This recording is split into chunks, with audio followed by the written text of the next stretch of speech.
بسم اللہ الرحمن الرحیم الحمدللہ وحدہ الصلاۃ والسلام علی من لا نبی بعد اما بعد فاعوذ باللہ من الشیطان الرجیم بسم اللہ الرحمن الرحیم۔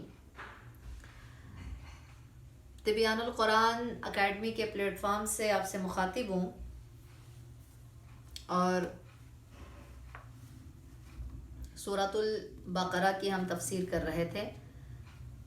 آیت نمبر 5 سے شروع کرتے ہیں کہ اللہ تبارک و تعالیٰ نے قرآن پاک میں فرمایا، یہ جو سورہ بقرہ شروع ہوئی ہے اس کے شروع میں اللہ تعالیٰ نے، جیسے میں نے پہلے بتایا کہ اللہ تعالیٰ نے اس میں ذکر فرمایا متقین لوگوں کا، اور متقین کا بھی میں نے آپ کو بتایا، خاشعین متقین کون لوگ ہیں۔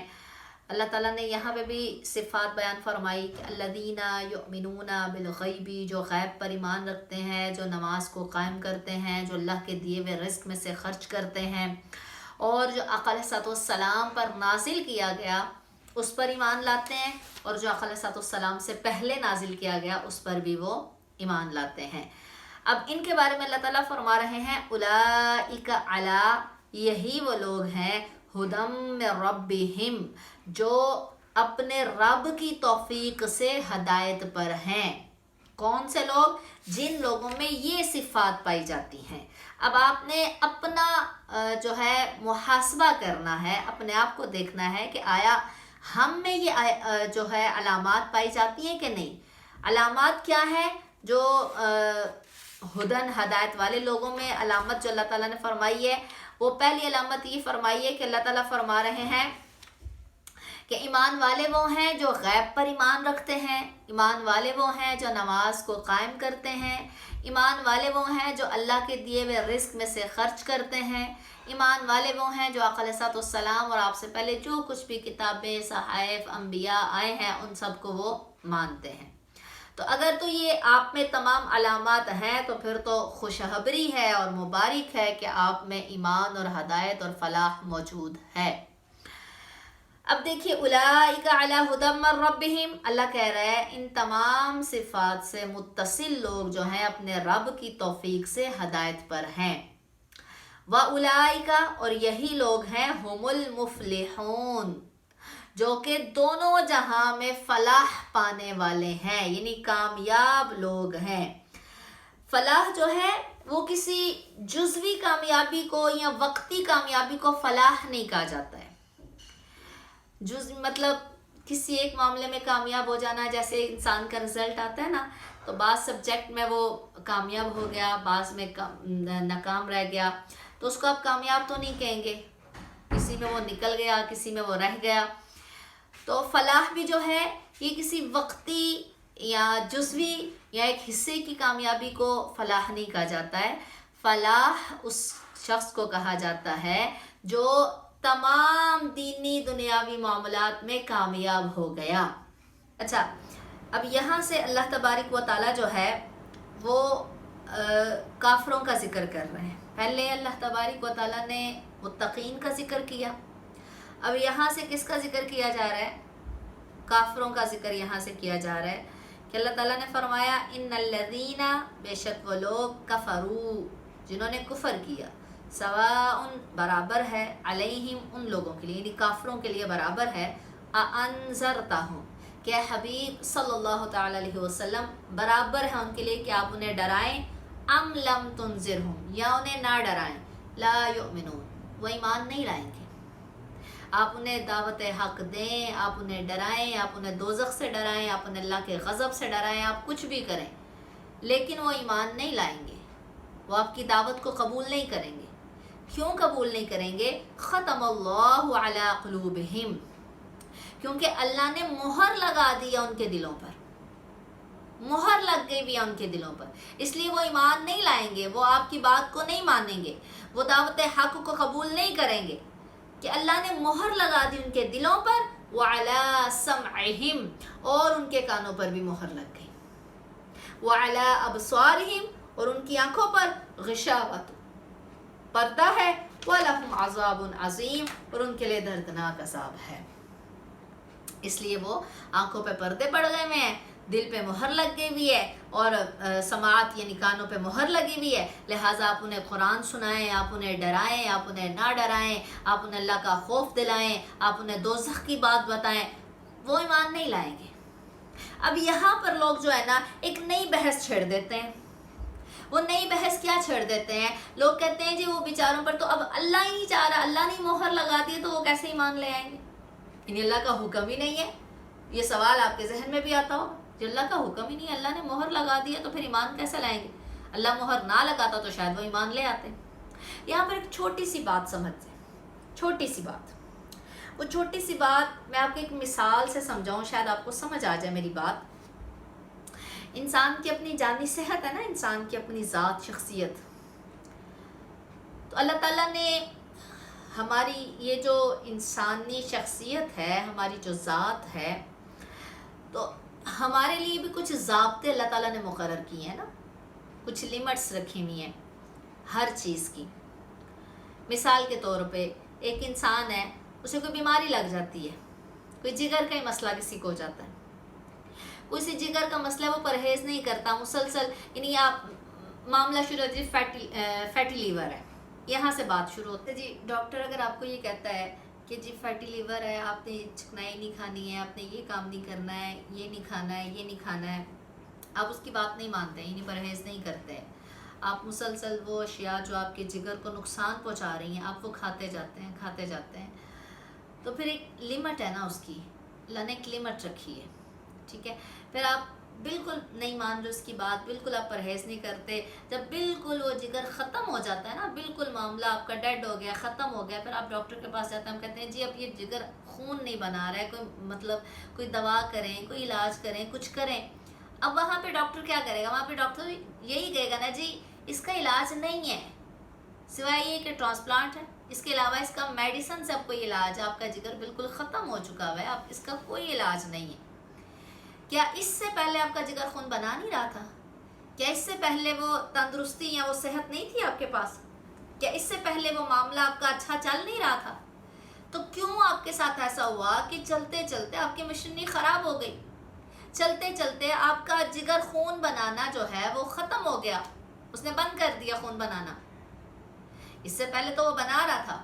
تو اس مثال سے آپ یہ سمجھیں کہ شروع سے ہی اللہ نے ان کے دلوں پر مہر نہیں لگائی۔ اللہ تعالیٰ فرما رہے ہیں کہ ختم اللہ علی قلوبہم وعلی سمعہم وعلی ابصارہم، کہ ان کے دلوں پر، ان کے کانوں پر مہر لگا دی، وعلی ابصارہم، اور ان کی آنکھوں پر غشاوۃ، پردے پڑ گئے، وَلَهُمْ عَذَابٌ عَظِيمٌ، اور ان کے لیے دردناک عذاب ہے۔ وجہ کیا ہے؟ عذاب دردناک کیوں ہے؟ سورہ مطففین سورت ہے، اس میں اللہ تعالیٰ نے فرمایا نا بل ران علی قلوبہم ما کانوا یکسبون، یعنی ان کے دلوں پر میل جم گیا ہے۔ میل کیوں جم گیا؟ میل مطلب مہر لگ گئی ہے، تالے پڑ گئے ہیں۔ کیوں جم گیا میل؟ فرمایا بما ما کانوا یکسبون، ان کے اپنے کرتوتوں کی وجہ سے مہر لگ گئی ہے۔ وہ جیسے وہ بندہ بیمار ہو گیا نا، اس کا جگر ہی ختم، اس کے اپنے کرتوتوں کی وجہ سے، وہ پرہیز کر لیتا تو شاید کوئی معاملہ تھوڑا وقت اس کا آگے نکل جاتا، تھوڑی بیماری اس کی کم ہو جاتی۔ تو انسان کے اپنے کرتوت، اپنے گناہ ہیں جو اس کے دل کو سیاہ کر دیتے ہیں۔ اللہ کے رسول صلی اللہ تعالی علیہ وسلم نے ہمیں یہ دعا نہیں سکھائی؟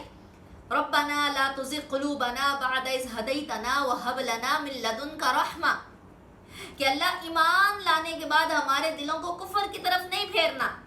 ہم دعا کرتے ہیں اور آقا نے فرمایا یہ دعا کیا کرو، مومن بندہ ہے لیکن پھر بھی اسے ڈر رہا ہے، اسے خدشہ ہے کہ اس کے گناہوں کی وجہ سے کہیں دلوں پہ مہر نہ لگ جائے، کہیں دل سیاہ نہ پڑ جائے، کیونکہ آقا علیہ السلام نے فرمایا جب انسان گناہ کرتا ہے تو اس کے دل پہ ایک سیاہ نقطہ لگ جاتا ہے۔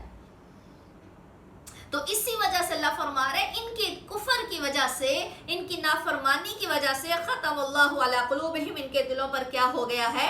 ان کے دلوں پر مہر لگ گئی ہے، وعلی سمعہم، ان کے کانوں پر مہر لگ گئی ہے، وعلی ابصارہم، ان کی آنکھوں پر غشاوۃ، پردے پڑ گئے ہیں، وَلَهُمْ عَذَابٌ عَظِيمٌ، اور ان لوگوں کے لیے دردناک عذاب ہے۔ اچھا اب یہاں تک کافروں کی بات ہوئی، یہ ایک رکوع مکمل ہوا۔ اب آگے دیکھیے اللہ تعالیٰ دوسرے رکوع میں بات کس کی کر رہا ہے؟ اللہ تعالیٰ فرما رہے ہیں منافقین کی بات۔ یہاں پر انہیں ڈائریکٹلی منافقین تو نہیں کہا گیا، منافقت کو تعبیر کیا گیا ہے ان کی بیماری اور مرض سے کہ بیماری ہے۔ تو یہ کون سے لوگ تھے؟ یہ کہتے تھے اچھا مکہ میں یہ لوگ نہیں تھے، یہ جو تیسرا گروہ آیا نا، مکہ میں 2 ہی گروہ تھے، ایک مسلمانوں کا ایک کافروں کا، یا ایمان ہے یا نہیں ہے، یا مسلمان ہے یا کافر ہے، یعنی سر عام پتہ ہے یہ کافر ہے، اس سے بچنا ہے۔ تو اصل جو فتنہ بڑھا ہے وہ کس سے آیا ہے؟ منافقین سے، کیونکہ منافق جو شخص ہے نا، اس سے بچنا بڑا مشکل ہے۔ منافق سے بچنا کیوں مشکل ہے؟ کہ منافق اپنا نفاق اور اپنا حسد اور اپنی بیماری ظاہر نہیں کرتا ہے۔ کافر تو کرتا ہے نا ظاہر، کافر تو کہتا ہے ہاں بھئی یہ میں نہیں مانتا، انکار کر رہا ہے۔ منافق کہتا ہے میں مانتا ہوں، سامنے کہتا ہے میں مانتا ہوں، لیکن دل میں کیا کہہ رہا ہے؟ مرض ہے، منافقت ہے۔ آپ نے بہت سارے ایسی کیٹیگری کے لوگ دیکھے ہوں گے جو آپ کے منہ پر آپ کے آ کر کہیں گے جی ہم تو آپ کے ساتھ ہیں، بڑے سچے ہیں، آپ کے بڑے ہمنوا ہیں، آپ کے بڑے ہمدرد ہیں، لیکن جو ہی آپ سے پیچھے ہٹتے ہیں فوراً دوسروں کے ساتھ جا کر ملنا شروع ہو جاتے ہیں۔ اس لیے کہتے ہیں نا 2 رنگی چھوڑ دے یک رنگ ہو جا، 2 رنگی چھوڑ دے یک رنگ ہو جا، یا تو سراسر موم ہو جا یا سنگ ہو جا۔ یعنی ایک روش اختیار کرنا، ایک طریقہ اختیار کر۔ وہ ایک روش اور ایک طریقہ کیا ہے؟ فرمایا وَمِنَ النَّاسِ، کچھ لوگ ہیں مَن یقول، جو کہتے ہیں آمنا، ہم ایمان لائے ہیں، باللہ، اللہ تبارک و تعالی پر ہم ایمان لائے، وبالیوم الآخر، اور یوم آخرت پر بھی ہم ایمان لائے، وما ہم بمؤمنین، حالانکہ وہ ایمان والے نہیں ہوتے ہیں۔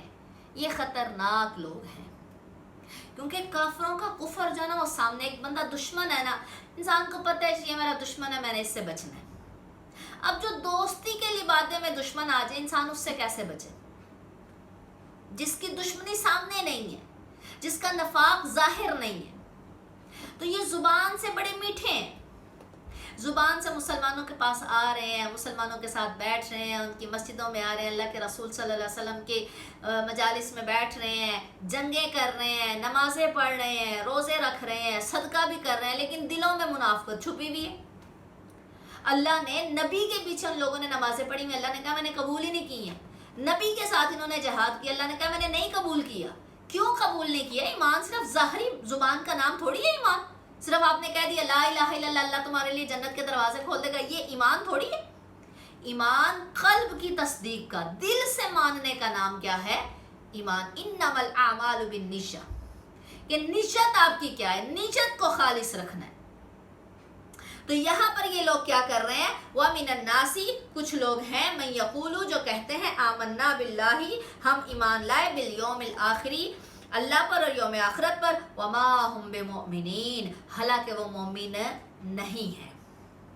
اب کیا کر رہے ہیں یہ منافق؟ یخادعون اللہ، اپنی طرف سے، یعنی خود سے وہ یہ سمجھتے ہیں کہ یخادعون اللہ، کہ وہ اللہ کو دھوکہ دے رہے ہیں، ثم استغفر اللہ، ان کے خیال میں وہ دھوکہ دے رہے ہیں۔ والذین آمنوا، اور ایمان والوں کو بھی فریب دے رہے ہیں۔ وما یخدعون، حقیقت یہ ہے کہ وہ اللہ کو، ایمان والوں کو دھوکہ نہیں دے رہے، الا انفسہم، بلکہ وہ خود کو انہوں نے فریب میں رکھا ہوا ہے۔ بھئی ان کا ایمان نہ لانا یہ نقصان مومنوں کے لیے ہے یا مسلمانوں کے لیے ہے یا ان کے دوست احباب کے لیے، یہ انسان کے خود اپنے لیے نقصان ہے۔ تو ان کے بھی اپنے گھاٹے کا سودا انہیں سمجھ نہیں آ رہی ہے، وہ اپنا نقصان کر رہے ہیں۔ نبی موجود ہے، صحابہ موجود ہے، ایمان موجود ہے، حق راستہ موجود ہے، اور وہ دوہرے راستے پہ چل رہے ہیں، اپنا نقصان کر رہے ہیں، لیکن وہ اپنے اندر بڑے راضی ہو رہے ہیں جی ہم تو مسلمانوں کو چکما دے رہے ہیں، ہم تو صحابہ رسولوں کو چکما دے رہے ہیں۔ اللہ کہہ رہا ہے نہ یہ رب کو دھوکہ دے سکتے ہیں، نہ یہ ایمان والوں کو۔ حقیقت کیا ہے؟ یہ دھوکہ دے رہے ہیں الا انفسہم، اپنے آپ کو، وما یشعرون، ہاں انہیں شعور نہیں ہے، انہیں سمجھ نہیں ہے اس بات کی۔ فی قلوبہم مرض، کیوں نہیں ہے؟ کہ ان کے دلوں میں بیماری ہے۔ اب یہ جو بیماری ہے نا، یہ نفاق کی بیماری ہے۔ اللہ نے واضح یہاں پہ یہ نہیں کہا کہ یہ منافق ہے، نفاق ہے، اللہ نے بیماری سے تعبیر کیا، بیماری ہے ان کے دلوں میں۔ کس چیز کی بیماری ہے؟ فی قلوبہم مرض، ان کے دلوں میں بیماری ہے، وہ بیماری نفاق منافقت کی ہے، نہ ادھر کے ہیں نہ ادھر کے ہیں، نہ یہاں مخلص ہیں نہ یہاں مخلص ہیں، مذبذبین درمیانی راستے میں، نہ ادھر کے نہ ادھر کے۔ فزادہم اللہ مرضا، اللہ فرما رہا ہے پھر ہم نے بھی ان کی بیماری کو کیا کیا؟ بڑھا دیا۔ جو جس راستے پہ چلنا چاہے اللہ اس کے لیے وہ راستہ کھول دیتا ہے۔ اللہ نے قرآن میں فرمایا جو دنیا چاہتا ہے ہم اس کو دنیا دے دیتے ہیں، اور جو آخرت چاہتا ہے اللہ تعالیٰ اس کے لیے آخرت کے راستے آسان کر دیتا ہے۔ تو جو جس راستے پہ چلنا چاہے اس کے لیے وہ راستے کھل جاتے ہیں۔ انسان اپنی مرضی سے اللہ نے دو راستے واضح بتا دیے، حق بھی ہے باطل بھی ہے، آپ جس پہ بھی چلنا چاہیں آپ کے لیے اللہ نے وہ راستہ کھول دیا۔ فرمایا اللہ نے فزادہم اللہ مرضا، وہ منافقت کے راستے پر چل رہے ہیں اللہ نے ان کے لیے منافقت کا راستہ کھول دیا۔ وَلَهُمْ عَذَابٌ عَلِيمٌ، ان کے لیے دردناک عذاب ہے۔ بِمَا كَانُوا يَكْذِبُونَ، کس وجہ سے عذاب ہے؟ بِمَا كَانُوا يَكْذِبُونَ، کیونکہ وہ جھوٹ بولا کرتے تھے، کہ مخلص نہیں تھے مسلمانوں کے ساتھ لیکن کہتے تھے جی ہم بڑے مخلص ہیں، سچے نہیں تھے ان کے ساتھ لیکن انہیں یقین دہانی کرواتے تھے ہم تمہارے ساتھ ہیں ہم تمہارے ساتھ ہیں۔